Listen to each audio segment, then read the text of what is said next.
All right, let me lay it out straight. This entire situation blew up because Linda, my wife, got it into her head that she was a whole lot more clever than reality would support. We'd been married for 3 years. I'm 34, she's 31. I run a construction crew and pull in solid money. Linda, on the other hand, works part-time at some boutique and spends the bulk of her day glued to her phone, griping online about anything and everything. It all started unraveling around 6 months ago when Linda decided she was meant for something more. Bigger house, flashier car, maybe even a different husband. She began picking fights over nonsense, constantly comparing our life to her single friends who, according to her, seemed to be living it up. By last month, she was regularly going out late with them, rolling in around 2 a.m. and brushing it off as just girls' nights. Sure, Linda, whatever helps you sleep at night. 2 weeks back, I found out she'd been messaging her ex, Derek, over Instagram. And no, they weren't just catching up. They were actively making plans to meet. When I confronted her about it, she flipped the script on me, accusing me of being controlling and insecure. Looking back, that should have been my warning that she had a move already lined up. Then came Friday night. I got home from work around 6 p.m. and found Linda in our bedroom, throwing clothes into suitcases like she was racing a clock. This wasn't vacation packing. This was get-out-tonight packing. "What's going on?" I asked. She didn't answer, just kept stuffing bags like I wasn't even there. "I'm leaving, Jake. This marriage isn't working. I'm moving out tonight." "What do you mean you're moving out?" I asked, stunned.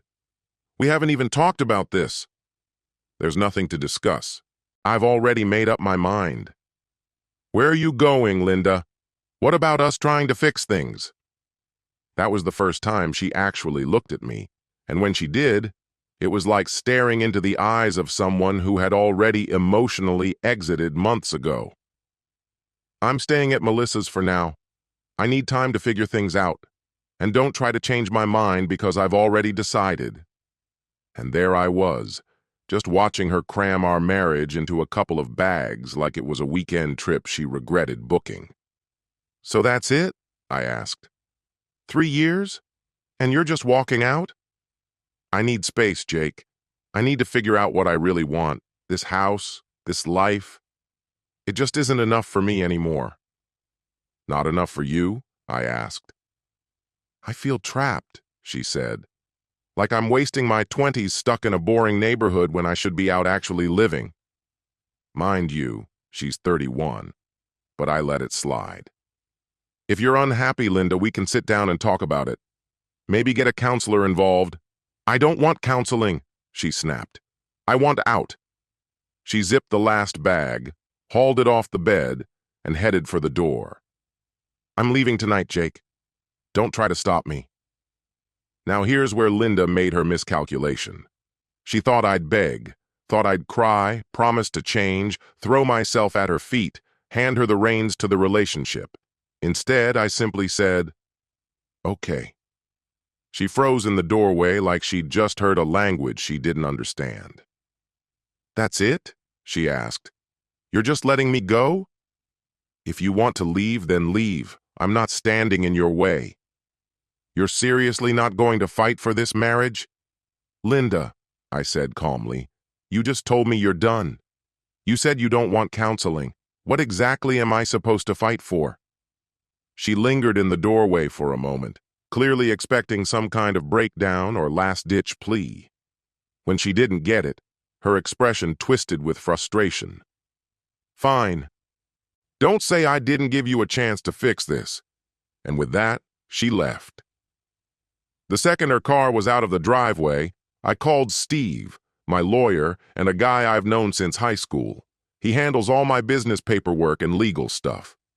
"Steve, it's Jake. Linda just walked out. Says she's done. What steps do I need to take to protect myself?" He paused. "She left tonight?" "About 20 minutes ago. Took her stuff, said she needs space to figure herself out." "All right," he said. "Let's start with the basics. Do you have any joint credit accounts, or is she just an authorized user on your cards?" "She's not a co-owner. All the cards are mine. She just has copies linked to my accounts." Perfect. You can cancel those immediately. Leave any joint checking or savings accounts open for now, but restrict her access to anything that's yours alone. If the house is in your name only, change the locks. It is. I bought it before we even got married. Good. Also, take photos of everything she's taken. Every item you notice is missing. That documentation protects you in case she claims later that you withheld her belongings. I spent the next 2 hours on the phone canceling Linda's cards, updating my bank security settings, and locking down everything that had my name on it. Steve had once advised me to leave our shared checking account alone. It was strictly for household bills, so I did just that. First thing Saturday morning, I called a locksmith. He came out, replaced every lock in the house. Cost me $400, but honestly, I'd paid double for the peace of mind. That afternoon, I walked through each room, taking photos of everything Linda left behind. Furniture, decor, dishes, all of it. Turns out, when you pack in a rush, it's easy to forget that the bulk of your belongings won't fit inside a couple of suitcases. What struck me as ironic was how Linda had been splurging like crazy for months. Designer labels, pricey restaurants, top-shelf cosmetics, but never saved a dime. She'd been living entirely off my paycheck without setting up a safety net of her own. By Sunday, the calls started. "Jake, what did you do?" she demanded. "My cards aren't working." "Hi, Linda," I replied evenly. "Since you said you were moving out, I went ahead and removed your access to my accounts." "You can't just cut me off financially," she snapped. "Actually, I can. They were my credit cards. I added you as an authorized user because we were married." "I never asked for a divorce," she fired back. "I said I needed some space." "And what's the difference? You moved out. You said the marriage was over." "But I'm still your wife, Jake. I still have rights." "Rights to what exactly?" "You walked out. You declared the marriage wasn't working. You said you were finished." "This is insane," she said. "I need money for essentials." "You've got a job, Linda, and I saw the $800 withdrawal you made from our joint account before leaving. That should cover you for a bit." "That's not nearly enough to live on." "Then maybe you should have considered that before deciding to leave." She ended the call. By Monday, her friend Melissa reached out, which was particularly interesting, considering she'd been the one whispering in Linda's ear for months about leaving me. "Jake, it's Melissa. Linda's staying with me and she's having a really hard time." "I'm sorry to hear that." "She wasn't thinking clearly, Jake. She acted impulsively, and now she's realizing she made a mistake." "Melissa, she didn't exactly act on a whim. She packed bags and moved out. That sounds pretty intentional. She needed space to process. That doesn't mean she wanted the marriage to end." "No, that's exactly what it means. She told me she was done." "Would you at least talk to her? She's starting to see things differently now." "You mean she's regretting it because it's uncomfortable?" "Melissa, let's not forget. You were the one feeding her these ideas in the first place. You told her she was too young to settle down." There was nothing but silence on her end. "You've been planting that seed for a while, encouraging her to explore other options, figure out what she might be missing. Well, now she's doing exactly that. Don't drag me into it. Jake, that's not fair. What's unfair is my marriage falling apart because her recently divorced best friend didn't want to be the only one miserable." I hung up. On Tuesday, Linda called me herself. "Jake, I'm sleeping on Melissa's couch and it's not working out. I want to come home." "That's not your home anymore, Linda. You left. I made a mistake. I shouldn't have listened to her." "So you're saying Melissa convinced you to leave?" "She kept telling me I was wasting my best years tied down, that I should be seeing what's out there while I'm still young and attractive." "And you believed her?" "I see now that it was a huge mistake. Melissa's miserable, and she wanted me to feel the same way." "Interesting how that only became clear after your credit card got declined." "That's not true." "Really? If I hadn't shut down your access to my money, would you even be calling me right now?" She had no answer. "What do I have to do to make this right?" There's nothing left to fix. You want it out. You got it. I changed my mind. Too bad I didn't. Wednesday, she showed up at the house, rang the doorbell for 10 straight minutes. When I didn't respond, she started banging on the door. I stood back, watching through the blinds as she tried her old key. When it didn't work, she started yelling, "Jake, I know you're in there. Open the door." My neighbor, Bob, wandered over, clearly wondering what all the commotion was about. I stepped outside to speak with him. "Everything all right, Jake?" "Linda moved out Friday. She's upset I had the locks changed." Right on cue, Linda turned to Bob like she expected him to jump in on her behalf. "Bob, he locked me out of my own house. Can you believe that?" Bob blinked, visibly thrown. "Wait a second. Didn't you just tell me on Sunday that you were finally free and ready to start fresh?" The color rose to Linda's face. So she had been boasting to the neighbors. "I was venting," she said quickly.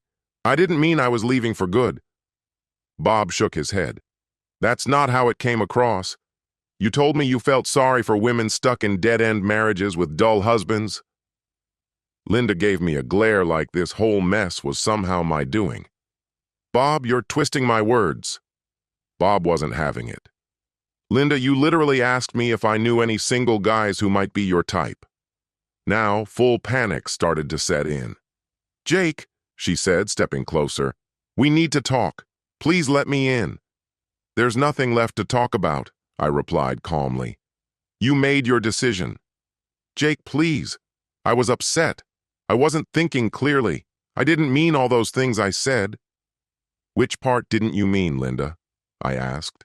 "The part where you said our marriage was over? That you felt trapped? Or that our life wasn't enough for you?" "I was overwhelmed," she insisted.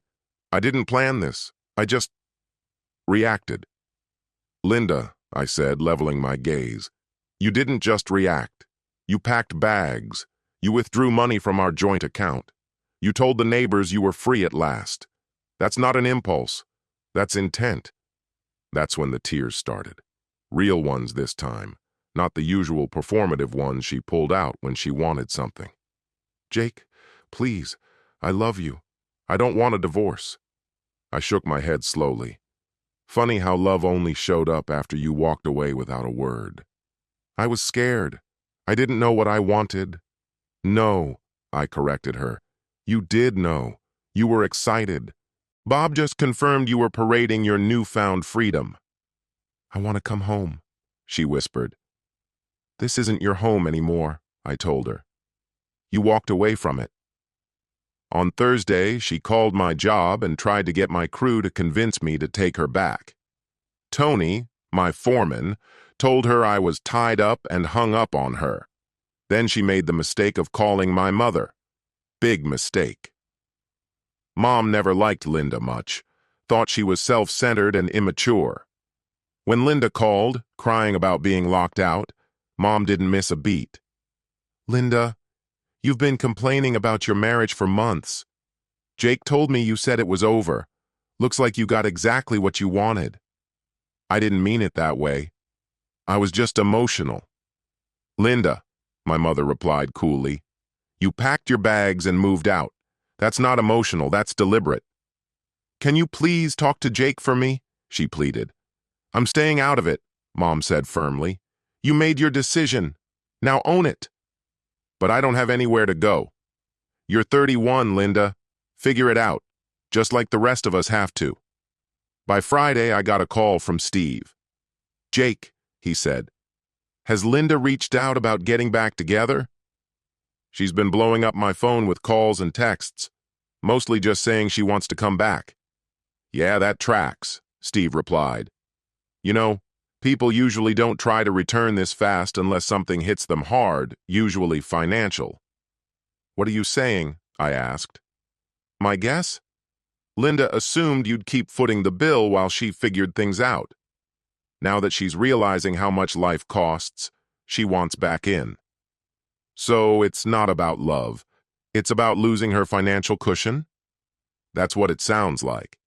"Has she mentioned working on the relationship or rebuilding trust?" only after her credit card stopped working and she had to sleep on someone's couch. Classic, Steve said. Here's my advice. Stand your ground. She made an adult decision. Now let her live with the adult consequences. On Saturday, she showed up again, this time with her sister Amy.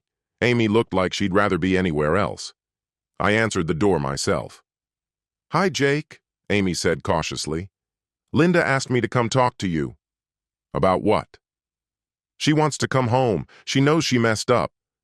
I looked past her at Linda, standing behind with slumped shoulders and tear-rimmed eyes. "Amy," I said, "Linda told me she was done, said our marriage wasn't working. She left. What mistake are we talking about?" "She was emotional. She didn't mean what she said." "She didn't just say things, Amy. She did things. She packed her things, drained money from the account, told everyone she was thrilled to be free. That's not emotional. It's a plan she carried out." "Jake, everyone slips up. Doesn't a marriage deserve a second chance?" "I thought so too," I said. "But Linda wasn't interested. She quit without trying to fix anything. Now she wants to make things work, only after ending up on someone's couch and realizing her cards no longer go through." Amy shifted uneasily. "Jake, that's a little harsh." "What's harsh?" I said. "Is Linda walking away from our marriage and now expecting me to pretend it never happened because her situation got uncomfortable?" Linda finally found her voice. "Jake, I'll go to therapy. I'll do whatever it takes." "What I needed," I replied, "was a partner who didn't give up the minute her friend convinced her she could do better. That's not who you were." "People can grow," she insisted. "Maybe so," I said, "but I'm not interested in rediscovering that with someone who turned her back on our vows." "Please, Jake," she pleaded. "I don't have anywhere else to stay. Melissa asked me to leave because I can't help with rent." "Then maybe it's time you found full-time work." "With what money?" she snapped. "You cut off my access." "You have a part-time job, Linda, and you walked out with $800 in cash. Plenty of people get by on less." Amy tried once more. "Jake, don't you still love her?" "I love the woman I married," I said evenly. "But the woman who packed a suitcase and walked out? I don't know who she is." They both left shortly after that. The next week, Linda made another push, this time through my sister, Karen.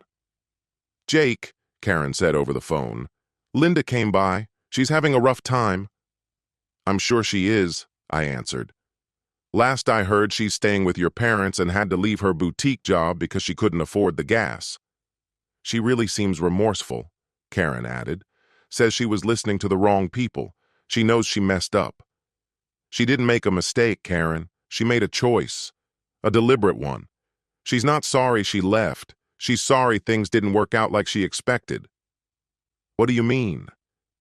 "She thought she could make this dramatic exit, and I'd come running after her with open arms. Instead, I respected her choice and kept going." "Are you really okay letting go of 3 years of marriage?" "I'm not the one who threw it away. That happened the day she left." 2 months later, she made one final effort, this time through legal channels. Her attorney reached out to Steve. Steve called me, laughing. "Jake, you're not going to believe this. Linda's lawyer reached out to ask if you'd consider counseling instead of finalizing the divorce." "What did you say?" "I told him you've moved on and the divorce is going through as planned." "Perfect. But here's the kicker," Steve continued. "Her lawyer let something slip. Apparently Linda's money problems are piling up and her parents are pressuring her. Either get back with you or learn how to stand on her own." "So it's about finances." "Of course it is. She's starting to understand what it means to walk away from the security of a marriage." The divorce became official last month. Linda relocated 3 hours away to live with her parents. According to Karen, she's now working full-time at an insurance agency and finally figuring out how to take care of herself. She sent me one message after everything was finalized, asked if we could talk. I didn't respond. These days, the house feels calm. No more silent tension, no more emotional landmines from someone who was never satisfied. just quiet. I started dating again 2 weeks ago. Met someone named Sarah. She's 29, teaches elementary school, owns her own place, and actually enjoys being independent. She's not looking for someone to bankroll her life, just someone to build with. When I told Sarah about Linda, she said something that hit home. Sounds like she wanted to keep you on standby while she explored her other options. When that didn't pan out, she came back to her safety net. She nailed it. That's exactly what Linda wanted, a fallback plan. She walked away expecting I'd wait in limbo while she decided whether to return. But instead, she learned that choices come with consequences, and some bridges don't get rebuilt. She once accused me of not fighting for our marriage. She was wrong. For 3 solid years, I gave everything I had to our marriage, loyalty, effort, and a constant push to create a future we could both count on. She threw it all away in a single evening, swayed by the words of a recently divorced friend who planted the idea that there might be greener grass elsewhere. She eventually realized there wasn't. But by the time that truth hit her, I had already made peace with her choice and moved forward with the divorce. One of the most important things I've ever learned is this. When someone makes it clear they no longer want to stay, believe them the first time. Don't waste your dignity chasing after someone who's walking out. Let them leave, and watch how quickly they show you what you truly meant to them.